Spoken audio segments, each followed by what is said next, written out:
Trokitjet që i bëjnë brenda drunjeve të vjetër nuk janë të rastishëm, apo nuk janë të rastishme të themi më mirë. Ata kërkojnë larva brenda këtyre drunjeve që nuk e kanë fare të lehtë, sepse me goditjet e forta që i bëjnë, me kafkën e tyre, me një krijimtari që nuk do koment, na japin të kuptojmë se vërtet pjesa e kafkës apo koka në përgjithësi është e ndërtuar nga një arkitekt i shkëlqyer, nga një zot i cili ka bërë që këta çukapik të kenë forcën e mjaftueshme të përballojnë goditjet e tyre.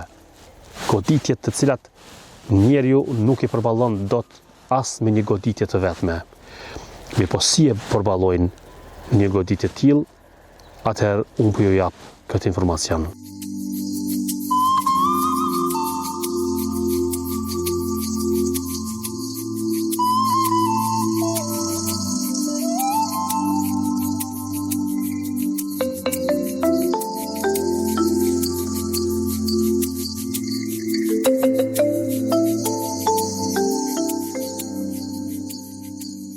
Shkenca ka mbetur pa fjalë kur ka arritur të zbuloj se kafka e çukapikut është ndërtuar si një sistem amortizues natyror, apo të themi që kockat e saj shpërndajnë energjinë e goditjes duke mos lejuar që forca të përqendrohet tek truri.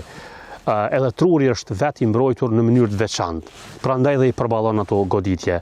Ai është shumë i vogël dhe i ngjeshur fort brenda kafkës, pa hapësirë për të lkundur, por mbrojtja më e çuditshme gjendet tek gjuha e tij, tek çukapikët. Sistemi i gjuhës rrotullohet rreth kafkës duke krijuar një lloj rripi elastik,